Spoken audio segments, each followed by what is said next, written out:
When I land in the ruins of Narration, it does not feel as if I have leapt, celestial magic burning my path across the sky, but as if I have fallen.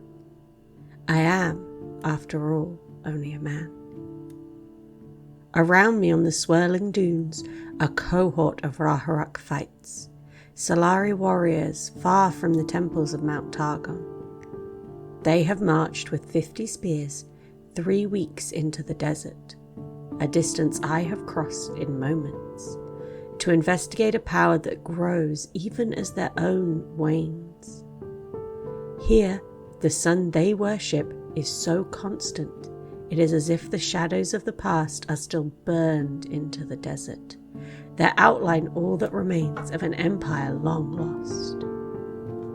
Buildings now covered in dunes, a sun once meant to raise men into the heavens, now dulled and fallen to earth. Shurima was born and died here. It was in Narration that the first Ascended were created. Meant to defend Shurima against any threat, those that outlived the Empire were driven mad by long centuries of conflict, becoming darkened and laying waste to the world before being contained. But, as I well know, some abominations birthed by Shurima hubris live on. The sound of metal rings in my ear as a spear whips past my helm, then another, and another. The ringing rises up into a full battle cry as the Raharak unleash their might. Yet, as steel fills the sky, a blast of magic tears through the spear's path, carving a swath of destruction through the ruins. Once the dust clears, I see it. The reason I have come. A creature looms, burning and broken like the empire it would rule. It is unlike any Ascended I have ever seen, a shattered god that has claimed this fallen city and would see it rise again. But once, it too was a man.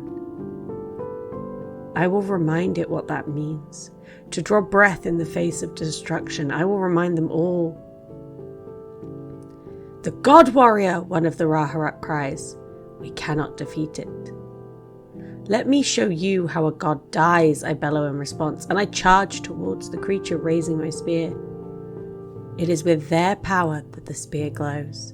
The power of the gods, the power of the stars. My muscles strain to bear the strange weight of the magic, as the creature unleashes another blast from within its shattered form.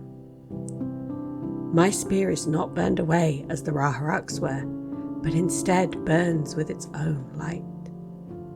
It streaks like a comet at the Ascended, casting it to the earth, and its blast into the heavens. Before me, only feet from the rent opened by the creature's blast, a Raharak cradles the body of a fallen warrior. Her own arm has been scorched by magic, where she sought to shield him from the attack. You are an aspect," she says, though in her eyes I can see the desperation. She is pleading, begging me to say yes, so that I can save her. So that I can save her friend. All around, the Raharak lines are broken, along with their will to fight. I do not answer as the spear is called back to my hand by the magic she so craves, its return an echo of my own thrust. The Ascended has left no blood upon its tip, only sand. It possesses no flesh other than of magic and stone. I want to tell her my name, that I am Atreus, that I too was once a Raharak looking to the skies for the power to save me, but that man is dead. He died on Targon's peak along with his brother Pylus, slain by the Pantheon and by his own failures. And no matter how hard I try, I can bring neither Atreus nor Pylus back. Even the god is gone, its constellation torn from the heavens. Instead, I turn to face the creature once more. "You must fight," I tell the Raharak simply. "You all must." Around us the ruined city burns as the ascended magic refuses to fade. I run over sand fused into glass, each new blast of magic shaking the whole world, until it feels like the earth itself must fall apart, that only the heavens will remain. But I refuse to give up. I see Balliste, abandoned on the ground. The Raharuk raise their shields against the debris cast from falling buildings, disappearing into dust. Fight! You must fight! I yell louder, my voice carrying more of the god's authority than I would like. And then I am upon it, my spear slashing into the ascended, cutting across the broken stone it boasts instead of a face. This close, its blasts crash into my shield, pushing me backwards. I slash again, my spear trailing magic, and again I raise my shield only just in time to deflect the Ascended's wrath. My feet dig into the dirt. I struggle to hold the beast at bay as the magic beats into me with the Ascended's will, made only stronger by cruelty and rage.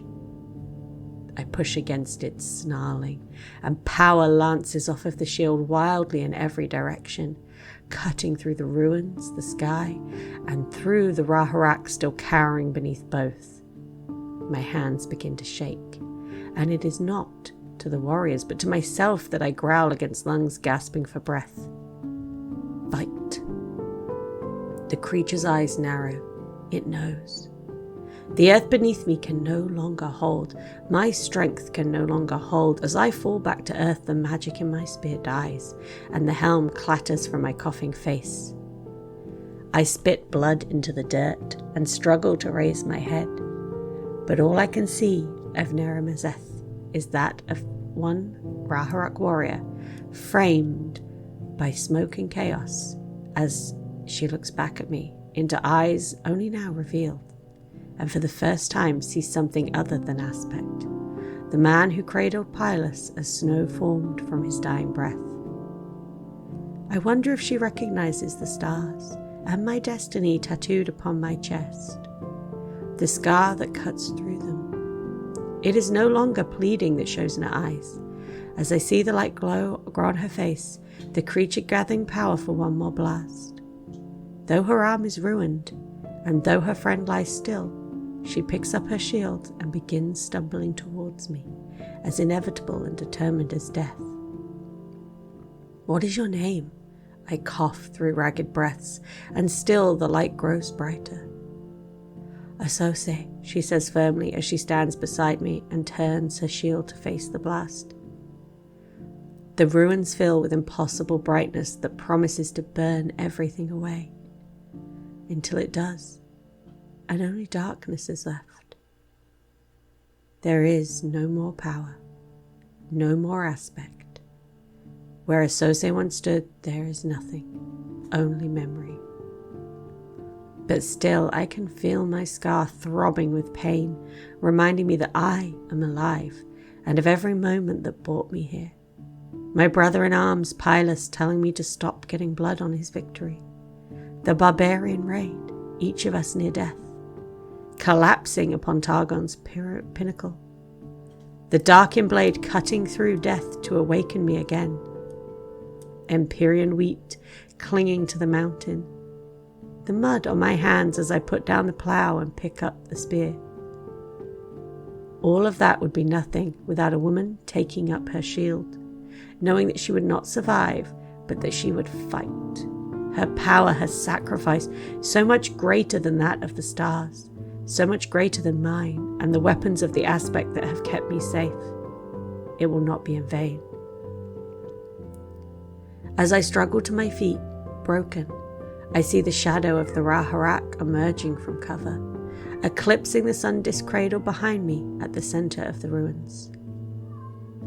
I rise with them, not as a god, but as a man. My Pantheon, all who have fallen, earning me another moment. All who have lived and all who have died, facing a moment of truth where they must decide why they fight, who they love, what they truly are. What are gods before this courage? They are nothing. Asose, I yell into the ruins, though my ribs dig into my lungs. Asose, the Raharat call back. They too stand amidst the rubble, their shadow looming all the larger as the Ascended gathers its magic again. And though I am broken, and though the god is dead, I feel the power ignite once more in my spear as the plume on my helm bursts alight. It is calling me to battle as the Raharat cast their spears once more. And for a moment, a star lost with the constellation of war gleams brighter than the sun. Her name was Asose.